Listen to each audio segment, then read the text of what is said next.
If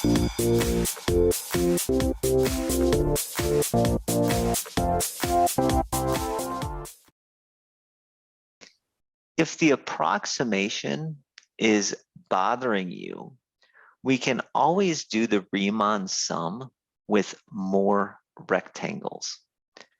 Let's say we wanted to do that same problem, but instead of utilizing 5 rectangles, let's utilize 10 rectangles with the right-hand rule.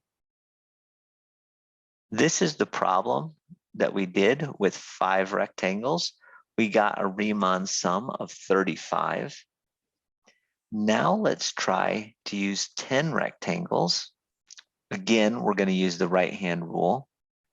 In this scenario, because we're using 10 rectangles, we're going to be dividing by 10 on the width, and each interval will have width of 0.5. That means my first subinterval will go from -2 to -1.5. My second will go from -1.5 up to -1, and so on and so forth until I get to 2.5 to 3. There will be 10 of them. One easy thing we can do if we've already done the one with 5, in order to change it to 10, well, the widths are all going to have to change. And then we're going to have to add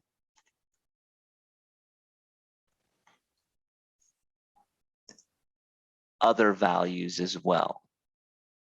From -2 to -1.5, I should do an f of -1.5 multiplied times 0.5 if I'm using the right-hand rule. Then the next one is f of -1 times 0.5. Then I should do f of -0.5 multiplied times 0.5. Then I would do f of 0. Notice how each entry, I'm just adding 0.5 each time. My next entry should be f of a positive 0.5 multiplied times width of 0.5. If I add 1, I get an f of 1. If I add another, or if they say add 1, add another 0.5, I get to 1. Add another 0.5, I get to 1.5. Then add another 0.5, I get to 2. Add another 0.5, I end up at 2.5.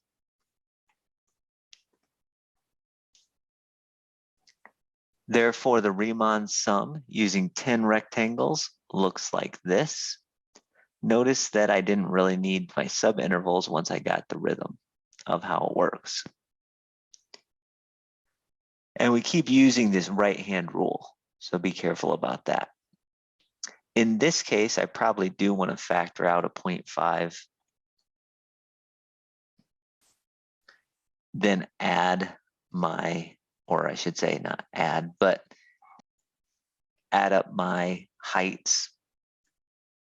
I'm doing that here to, and the way I'm doing it hopefully emphasizes that we're just adding in 5 more rectangles to the complexity.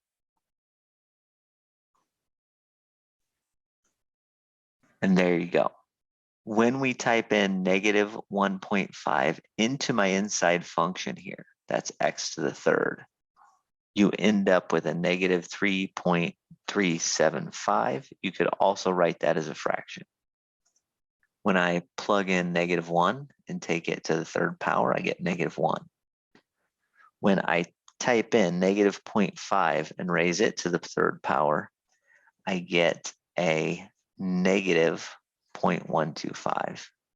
F of 0, we know is 0. F of 0.5 is 0.125. F of 1 is 1. F of 1.5 is a positive 3.375. F of 2 is 8.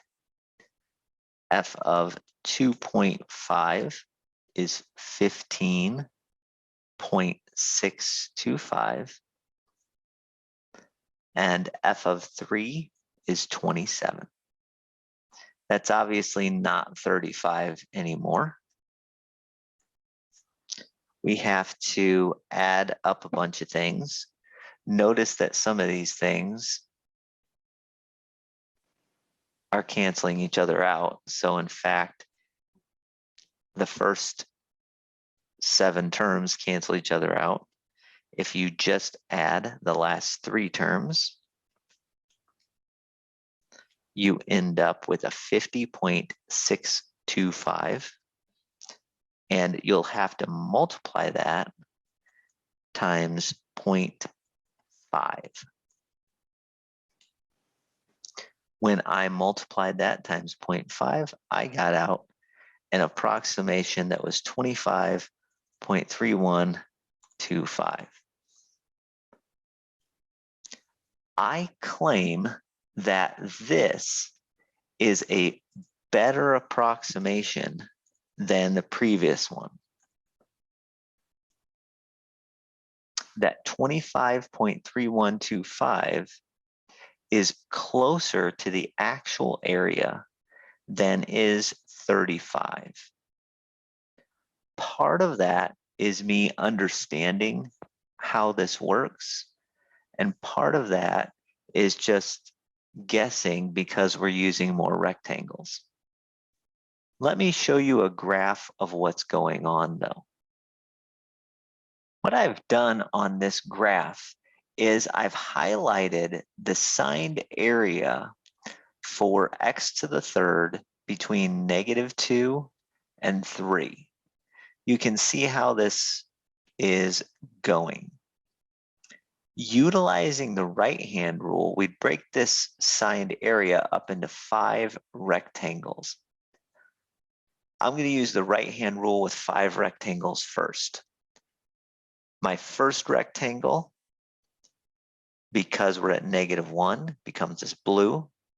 My second rectangle is actually invisible because it has height 1, or height 0, excuse me. My third rectangle is a positive area. My fourth rectangle is a positive area. And my fifth rectangle is a positive area. Now, notice what's happening here. I want you to just be aware of how much extra rectangle is above, especially on this black rectangle here and this final blue rectangle here. There's a lot of area that we are overestimating on these 2 rectangles. We're underestimating on this one, but we're overestimating by a lot on the others. Let me show you what happens if you add more rectangles. What I've done in this example is now I've created 10 rectangles. Now I've made pairs match up with the rectangles we had before. If you recall, we had a purple rectangle before, which went across from -2 to -1 at this height here. Notice if you use 2 rectangles, that area is going to be better approximated with 2 rectangles. I colored them both purple, but 2 rectangles than 1. The same thing over here. Remember, we had this black rectangle had a lot of excess in this region here. Now, by using 2 rectangles instead of 1 over that same region, we have less excess. The same is true with this blue rectangle. We have a lot less excess when approximating with more rectangles. And generally speaking, you can do a better and better job the more rectangles you get. It's not always perfect, but generally speaking, you can do a better and better job the more rectangles you could get. You could visually see that we got a better approximation with 10 rectangles than we did with 5. You can imagine doing 20 rectangles, or 50 rectangles, or 100 rectangles. And in order to do that many rectangles, you'd probably want to write a nice computer program that would do it for you. Obviously, we're not going to deal with 20 and 50 and 100 rectangles, calculating those Riemann sums by hand. What I will do is notice that the more rectangles you get, the better the approximation is. That leads us to this little tidbit. If we want a perfect approximation, meaning if I want the exact signed area of f of x from A to B, what I can do is I can just keep taking more and more and more rectangles. As the n, that is the number of rectangles, goes to infinity, then the Riemann sum will become the exact definite integral. It will turn into the signed area that we are looking for. That is a big result.